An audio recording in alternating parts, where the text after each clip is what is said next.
Igihe cyatakaye ntikigaruka. Iyi ngingo nyigarutseho kuko ibihe biri kwihuta, uko byihuta ntago bigaruka. Igihe twakigereranya nk'umugezi utemba, iyo amazi atemba ntago asubira inyuma, iyo yagiye aba yagiye. N'igihe tugezemo rero niko kimeze, nibyo nshatse kuvuga nti igihe cyatakaye ntikigaruka.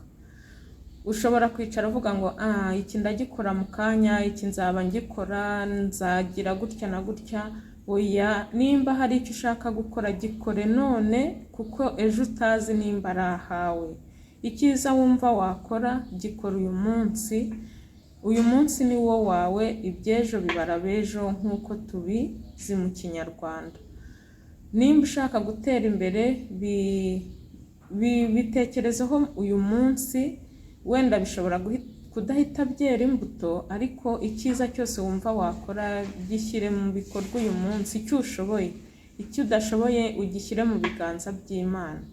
Ariko nimba ufite ubushobozi bwo gufasha umuntu ubabaye, umufashe uyu munsi, kuko ejo utazi nimba ejo uwo muntu azaba ariho. Umurwayi urwaye umusura uyu munsi, ushobora kuvuga uti nzamusura ejo, waba utamusuye wenda bugacya bakubwira ati yitabye Imana, ugasigara wicuza ati atubusi iyo musura, ati mbabajwe nuko apfuye ntamusuye narabitekerezaga. Niyo mpamvu icyiza cyo gukora gikora uyu munsi, kuko igihe ni impano twahawe n'Imana. Igihe nacyo, hari igihe tuvuga ngo buri muntu wese aravuga ngo ndahuze.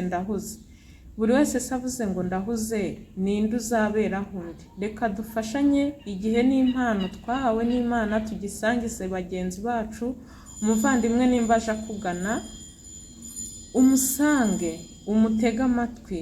Kuri iki gihe nta muco wo gutega amatwi uriho, buri wese yihugiyeho, ntago turi guha umwanya bagenzi bacu. Kandi hari n'igihe iyo uteze umuntu amatwi umufasha kuruhuka mu bibazo byinshi atwaye ku mutima, akaruhuka. Ushobora kutamuha ibyo akeneye mu bibazo afite, ariko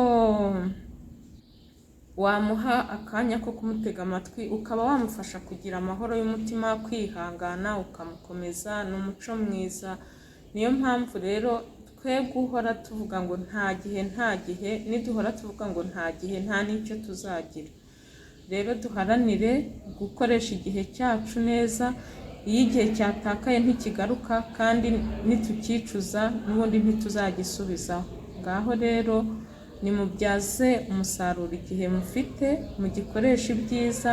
Cyane cyane ndabashishikariza guharanira ibyiza bizahoraho, aho kugira ngo twiruke inyuma y'iby'isi bizashira. Ndanyuzamo nyine nkavuga akantu ko kuvuga ibyiza bizahoraho nk'umuntu wihaye Imana. Icyo mbashishikariza ni uguharanira iby'ijuru, kuko twaremwe n'Imana, kandi icyo yaturemeye ni ukuzabana nayo. Utabiteguye rero ntabwo uzabitegura wapfuye, ntabwo uzabitegura wageze mu ijuru, ubitegurira hano. Ibi biganiro mbasangiza ntabwo ari ibyo kuvuga ngo ni ibyo kumva umunsi umwe. Oya, kuko ushobora kubyumva umunsi umwe ejo ukibagirwa. Wakumva hari inama yagufashije ukongera ukabitega amatwi, bikakubera nk'uko ari ifunguro rya buri munsi. Iyo ushonje, uyu munsi wariye saa sita, nimugoroba uraba ushonje wongere urya. Ariko ibitekerezo nk'ibi bigaburira roho zacu, bikadutoza imico myiza, imigenzo myiza yo guharanira icyiza kizaduha kuramba no kurambana n'Imana. Ubwo rero icyo mbifurije, ibi biganiro ntago mba nanyuze kenshi mu ivanjiri, ariko mba nazanye igitekerezo cyo mu buzima bwacu bwa buri munsi kandi dukeneye. Nimuharanire gutoza imibiri yanyu, imitima yanyu ibintu byiza, ku buryo niyo umuntu yavuga ati urugendo rwanjye hano ku isi rurarangiye, ukagenda mu mahoro. Ngaho rero mugire amahoro y'Imana, duharanire gufashanya bamwe ku bandi, dutera imbere mu byiza. Ibyo tudashoboye Imana izajya ibidushoboza. Sawa rero, murakoze, mugire ibihe byiza.